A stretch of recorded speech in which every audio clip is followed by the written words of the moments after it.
All right, wonderful people, welcome back to this wonderful channel. We'll bring you back-to-back update and information as see the hot. In case you have not joined our social media handle, what are you waiting for? Kindly go ahead and subscribe, like, comment, share, and also remember to on your notification button so that whenever our news drop, you go be the first. We'll collect them. Well, let's go down to the news proper.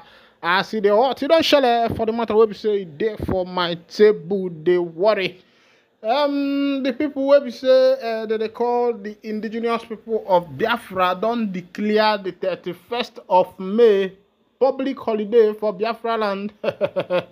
As they declare 9 Southeast governors and police where we say the day for Southeast say they don't reject that particular seat at home, or where we say IPOB don't declare, say they themselves they go to make counter move against that particular declaration of public holiday in May 31st. Of course, you know, as it be that every May 31st is a day of remembrance of the fallen heroes of Biafra land. And myself, I'm asking a question: does it mean that we are not supposed to remember the heroes we pass? Of course, you know that these gallant and great men died for the freedom of their people. Even though after that particular fight between 1967-1970 of Nigeria-Biafra Civil War, the then head of state, Gowon, declared no victor, no vanquish. And after that, he introduced what he called 3DR, that is supposed to be reconstruction and rehabilitation. And the other part, of course, other parts of the other regions in Nigeria has actually enjoyed that 3DR, of which the Southeast have not even enjoyed. Now, look at the building of the railways and other highways that are being built, the coastal ways and the rest of them. You find out that the Southeast have not actually benefited on all this rehabilitation, reconstruction, and the rest of that. And be that as it may, my question is, Yauruna person brother die maybe in war or something like that, is it now an anathema or a taboo for someone to commemorate his late brother, his late parent, or his late sisters or siblings who passed away in war? And I think that the May 31st, which was declared by the IPOB as it has been known for some years now, I don't think it's a big bad thing, because that's how it's supposed to be, and that's how it is in other places. Meanwhile, make I carry go for the full detail of the information. As Southeast governors and the police yesterday urged residents to disregard the sit-at-home call by the indigenous people of Biafra. The group had declared 30th May a sit-at-home day to honor those who fought in the Civil War. Enugu state government reiterated Governor Peter Mba's strong commitment to permanently ending the illegal sit-at-home exercise. A senior member of the Mba administration noted that the state was winning the war against illegal sit-at-home and insecurity.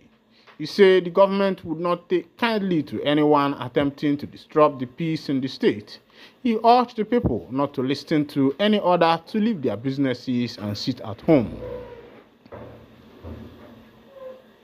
Spokesman of Ohaneze Ndigbo Worldwide, Alex Obonia, said the organization will soon hold its National Executive Council meeting in Enugu, where a decision would be taken. The police in Anambra State urged residents to go about their normal businesses that day.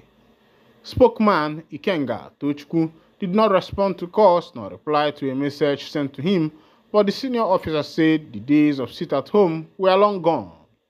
IPOB remains banned and has no authority to impose such order on the citizenry.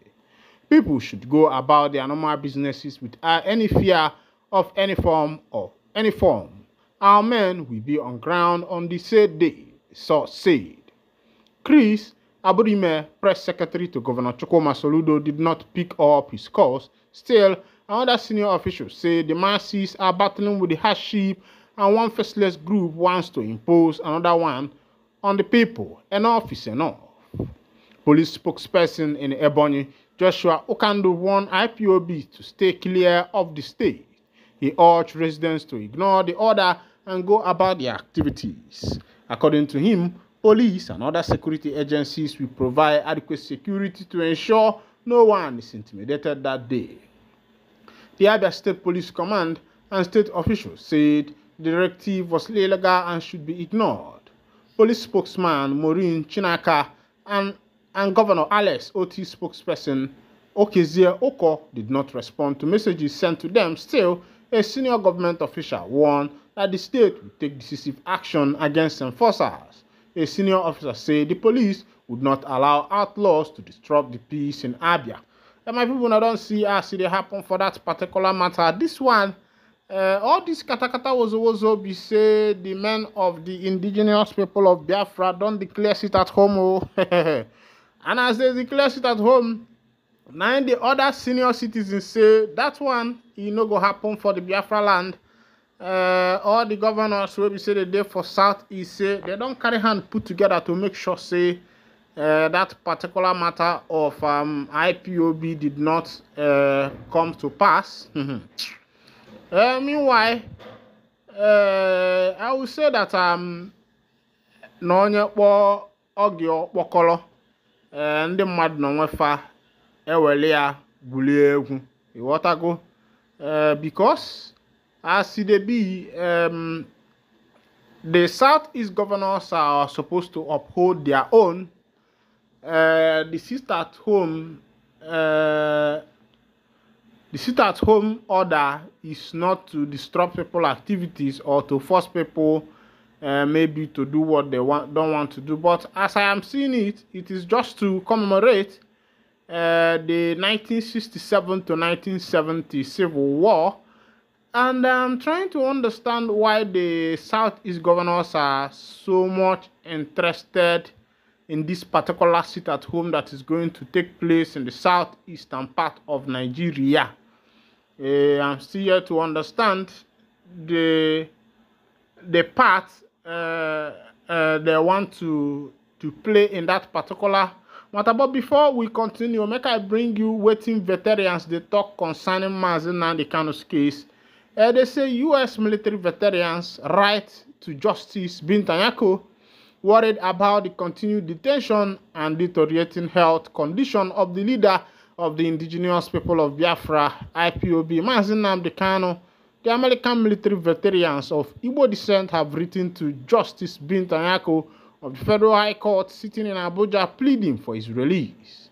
The letter, which was signed by Chief Dr. Sylvester Onye and Dr. Gossin Obiago, avid president and secretary respectively, urged the presiding judge to obey the Supreme Court judgment on Kanu, who they describe as prisoner of conscience. The U.S. military veterans expressed worry over the judge's refusal to grant Kanu's bail application and plea to be transferred to the correctional center instead of solitary confinement at Abuja headquarters of the Department of State Service (DSS), where he has been held since June 2021, following his extraordinary rendition from Kenya. The letter made available to Vanguard read in part the judge's refusal to comply with Supreme Court judgment and the lack of willingness to interpret the Constitution fairly are truly embarrassing and humiliating for the judicial system, Nigeria, and the whole world. Mazi Nnamdi Kanu should have been taken to a correctional center, not kept in a federal government privately owned detention center where his conversation with his lawyers and family members are always monitored. The judge's prayers will not be looked upon favorably in history. Your actions show that you are following a script. Remember that you have no jurisdiction over this case. You have allowed the federal government to bring forth all sorts of charges against him despite knowing he is innocent. The same prisoner was unjustly arrested, and even after fleeing his home due to government invasion, he continues to face unjust imprisonment. His parents were also subjected to physical, emotional, and mental torture leading to their deaths. Injustice to Mr. Kanu is injustice everywhere. Court of Appeal sitting in Abuja had last year discharged Kanu of all terrorism counts of charge against him by the federal government and ordered his immediate unconditional release. The federal government appealed the ruling at the Supreme Court, which held that Kanu's bail application should not be revoked. my people una don see as e dey happen for that particular matter wey be say concern man. Now you can hear I go dey wind out the curtain. Thank you for listening. God bless you.